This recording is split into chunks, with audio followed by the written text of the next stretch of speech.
நான் இன்றைக்கி ராகி ரொட்டி பண்ண போகிறேன். அதுக்கு எங்கள் மரத்துலேருந்து முருங்கைக்கீரையை கொஞ்சமாக பறித்து எடுத்துக்கிறேன். நான் இந்தளவு முருங்கைக்கீரையை ஃப்ரெஷ்ஷாக எங்கள் மரத்துலேருந்து பறித்து எடுத்துக்கிறேன். அதை நல்லா க்ளீன் பண்ணி உருவி காம்பு தண்டு இது இல்லாமல் எடுத்து வச்சுக்கோங்க. இப்போ ஒரு பவுலில் 2 கப்பு ராகி மாவு எடுத்து அதில் சேர்த்துக்கிறேன். அதுக்கப்புறமா நம்ம எடுத்த அதே கப்பில் 3/4 கப்பு வெல்லம் சேர்த்துக்கிறேன். வெல்லம் சேர்த்துட்டு தனியாக எடுத்து வச்சுக்கோங்க. இப்போ ஒரு ஃபேனை வச்சுட்டு அடுப்பில் கொஞ்சமாக எண்ணெய் விட்டுருக்கேன். அதை ஒரு சின்ன பச்சை மிளகாயை பொடியை நறுக்கி வச்சு ஒன்று சேர்த்துக்கிறேன். அப்புறம் 10 சின்ன வெங்காயத்தை பிடிச்சா நறுக்கி வச்சு அதையும் சேர்த்துக்கிறேன். உள்ளே சேர்த்துக்கிட்டு லைட்டாக ஒரு வதக்கிடலாம்.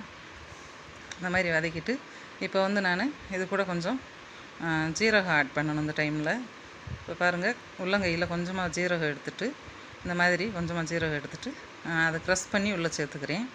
சேர்த்துட்டு லைட்டாக நல்லா சிவப்பாக வர்றது மாதிரி வதக்கிடலாம். பாருங்கள், வெங்காயம் ஜவந்துருச்சு. இப்போ நம்ம எடுத்து வச்ச முருங்கைக்கீரையை நான் ஆட் பண்ணிக்கிறேன். இதில் நான் 2 கப் மாவுன்றதுனால அளவாக கீரை எடுத்து வச்சுருக்கேன். நீங்கள் இதிலேருந்து எக்ஸ்ட்ரா எதுவும் பண்ணணும்னா நான் 4 கப் மாவு போட்டிங்கன்னா இன்னும் இதிலேருந்து சம அளவு எக்ஸ்ட்ரா எடுத்து வச்சுக்கோங்க. இதில் ஒரு 4 ரொட்டி வரும். இப்போ இந்த கீரைக்கு தேவையான கல் உப்பு நான் சேர்த்துக்கிறேன். சேர்த்துட்டு லைட்டாக வதக்கி விட்டு அந்த கீரை பாதியாக வந்ததும் கொஞ்சமாக அதை தண்ணி தொளிச்சுக்கிறேன்.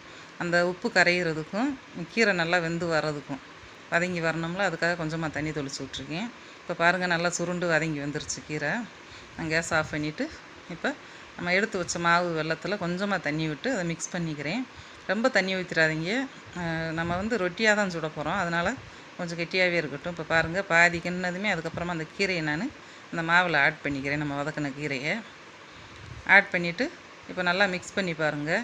உங்களுக்கு தண்ணி எந்தளவு அந்த மாவு பிடிக்குதுன்றதை பார்த்துட்டு பத்தலைன்னா கொஞ்சம் எக்ஸ்ட்ரா ஆட் பண்ணிக்கோங்க. எனக்கு பத்தலை, அதனால் கொஞ்சம் லைட்டாக தண்ணி சேர்த்துக்கிட்டு மிக்ஸ் பண்ணிக்கிறேன். இப்போ கரெக்டாக இருக்குது எல்லாமே எனக்கு. இப்போ ஒரு தோசை சட்டி அடுப்பில் வச்சுட்டு அதில் கொஞ்சமாக எண்ணெய் விட்டுட்டு அதில் நான் ஒரு சின்னதாக உங்களுக்கு ஒரு ரொட்டி சுட்டு காமிக்கிறேன். பாருங்கள், நம்ம தோசை மாவு மாதிரி அப்படி சுற்றி வரக்கூடாது. கரண்டியை வச்சு அப்படி லைட்டாக பரப்பி விடணும்.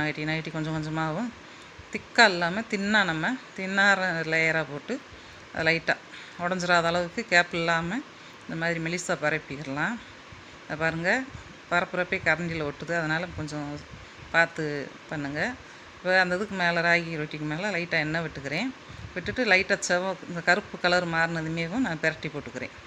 அந்த மாவு பாதி வெந்துருச்சுன்னு அர்த்தம். பெரட்டி போட்டு இந்த மாதிரி கரண்டியை வச்சு லைட்டாக ப்ரெஸ் பண்ணுங்கள். அப்போ தான் அந்த மிச்சம் இருக்கிற வெங்காயம் முருங்கைக்கீரை நல்லா வதங்கிடும். இப்போ நல்லா கலர் சேஞ்ச் ஆகிருச்சு. இப்போ நான் ரொட்டி எடுத்துட்டேன். வாங்க இன்னொரு ரொட்டி ஊற்றி காமிக்கிறேன். கொஞ்சம் பெருசாக அதை நான் பரப்பி காட்டுறேன். முருங்கைக்கீரை, இந்த ராகி மாவில் முருங்கைக்கீரை சேர்த்து பண்ணுறதுனால குழந்தைங்களுக்கெல்லாம் கருப்பட்டி எல்லாம் போட்டிருக்கிறதுனால நல்லா ரொம்ப பிடிக்கும். இதை அடிக்க ஒரு டைம் பண்ணி கொடுத்தீங்கன்னா அவங்களுக்கு சேர வேண்டிய சத்துக்கள் எல்லாமே சேர்ந்துடும். அவங்களும் விரும்பி சாப்பிடுவாங்க.